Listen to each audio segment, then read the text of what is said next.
Bienvenue dans Détraumatisation. Ici, pas d'émission d'experts, pas d'analyse froide, ni de réponse toute faite. C'est un espace pour celles et ceux qui ont traversé un trauma et qui vivent avec ce qui ne se voit pas. Ici, on n'explique pas la douleur, on écoute les voix que le système a fait taire, corriger ou ignorer. Je suis Célia. J'ai moi-même traversé plusieurs traumas, du trauma simple, du trauma complexe, et chaque fois, j'ai trouvé une porte de sortie. La première fois a été le chemin le plus long et le plus difficile. Les fois suivantes, plus courtes et plus faciles. Ce que vous entendrez ici, ce sont des récits, vrais, parfois brisés, parfois puissants, et toujours lucides. Alors, qu'est-ce qu'un trauma ? Un trauma, c'est pas seulement un événement. C'est ce que cet événement a laissé dans le corps et dans le système nerveux. C'est pas la gravité extérieure, c'est le choc intérieur. En termes médicaux, on parle d'un trouble qui résulte d'une exposition à une menace grave, réelle, perçue, pour l'intégrité physique ou psychologique. Cette exposition active le système de stress, l'axe hypothalamo-hypophyso-surrénalien, et provoque une libération massive d'hormones, sont l'adrénaline et le cortisol. Lorsque l'intensité est trop forte, ou que la personne n'a pas pu mobiliser ses ressources d'adaptation, le cerveau et le corps restent en état d'alerte, même longtemps après la fin du danger. C'est un trop-plein d'intensité, trop plein de peur, trop plein de solitude, souvent. Quelque chose qui sature et que le corps ne peut pas digérer.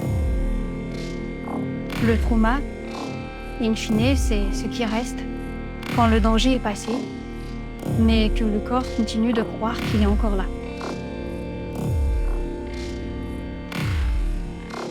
Et souvent, le trauma, ça ne se voit pas.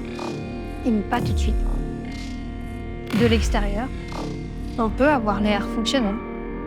On se lève, on va travailler, on parle aux gens. Mais à l'intérieur, c'est comme marcher avec un sac à dos rempli de cailloux. Parfois, ça prend la forme de crises de panique qui surgissent de nulle part, sans prévenir. Le cœur qui s'emballe, la respiration qui se bloque, la sensation de mourir, alors qu'il n'y a aucun danger visible. Parfois, ce sont des colères qui dépassent tout.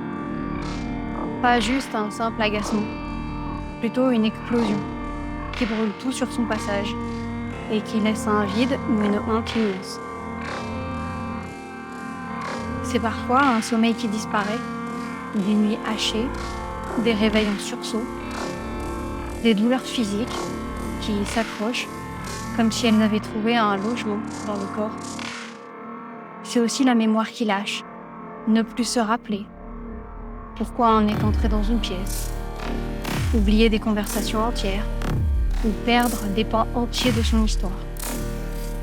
Et puis, il y a ces réactions qu'on ne comprend pas, ces gestes, ces mots, ces fuites qu'on regrette aussitôt, mais qu'on n'a pas su retenir. Parfois, le trauma, ça prend la forme de l'effacement. Disparaître, un peu chaque jour, s'absenter de sa propre vie. Parfois, c'est de la rage, tout est une menace. Et parfois, c'est juste de ne plus reconnaître son quotidien. Derrière l'anxiété persistante, des troubles alimentaires, un besoin obsessionnel de tout contrôler, ou l'épuisement qui ne passe jamais. Il y a souvent un trauma ancien, parfois unique, parfois diffus, mais encore actif. Détraumatisation est née de là, de ce besoin vital de donner la parole à celles et ceux qui vivent avec ça, sans filtre, sans validation, sans décor, sans analyse scientifique. Parce que trop souvent, La parole sur le trauma est confisquée, déformée, stérilisée, théorisée. Soit on la dramatise pour qu'elle passe à la télé, soit on la réduit à quelques lignes dans un dossier médical. Ici, il ne s'agit pas de revivre l'horreur. Il ne s'agit pas non plus de s'enfermer dans l'identité de victime. Il s'agit de raconter un chemin. Parce que survivre ne suffit pas. Après le choc, il y a la traversée. Et après la traversée, il y a les petites reconstructions, les micro-victoires, les reculs, les rechutes et les pas en avant qui finissent par former un nouveau sol. Chaque histoire, racontée ici, a un point commun. Il y a toujours une issue, une ouverture, un moment où quelque chose va mieux. Peut-être que le chemin n'est pas fini, peut-être que les ombres restent, mais il y a plus d'air, plus de lumière et plus de paix qu'avant. Ce podcast, c'est une bibliothèque de trajectoires, un lieu où des voix viennent déposer ce qu'elles ont trouvé, un ancrage, une lumière, une stabilité. Pas parfaite, pas magique, mais réelle. Chaque épisode suit la même ligne. Pas de thérapie en direct, pas de pathologisation, pas de voyeurie, juste un récit construit pour que l'auditeur puisse marcher avec la personne, étape après étape. En premier lieu, les symptômes ou les comportements apparents. Qu'est-ce qui débordait? Qu'est-ce qui faisait mal au point de rendre la vie invivable? Qu'est-ce qui inquiétait les proches ou faisait perdre du lien? Ensuite, le déclic. Parfois c'est brutal, un accident, une rupture, une perte. Parfois c'est une phrase entendue au bon moment ou juste la fatigue d'être fatigué. Ce moment où quelque chose en nous a dit « là, ça suffit ». Puis vient ce qui a été mis en place. C'est pas toujours un plan parfait. Ça peut être un pas maladroit, un test, un essai raté. C'est souvent sinueux. Ça peut être un départ précipité, une thérapie, un changement de routine, un livre, une rencontre, un rituel, que sais-je. Chacun à sa manière. Et enfin, aujourd'hui, où en est la personne maintenant? Qu'est-ce qui a vraiment changé? Qu'est-ce qui reste difficile? Et comment on continue avec ce qui ne part pas complètement? Comment on sait le chemin qu'il nous reste à parcourir? Ici, il n'y a pas de jugement.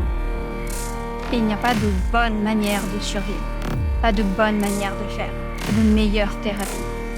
Chaque personne invente la sienne. Parfois en tâtonnant, parfois en se trompant. Ce qui compte, c'est que c'est sa manière et son chemin. Il y a juste des voix, parfois chuchotées, parfois rugueuses, parfois violentes, mais toujours vraies. Les témoignages peuvent être anonymes, les prénoms peuvent changer, mais la voix, elle, ne ment jamais. La voix porte l'histoire, même quand les mots hésitent. Ce podcast ne remplace pas un soin, mais il ouvre un espace où les récits ne sont pas jugés, recadrés ou minimisés, pour dire « tu n'es pas seul », pour dire aussi que c'est possible de s'en sortir, et surtout pour dire que là maintenant, ta parole suffit.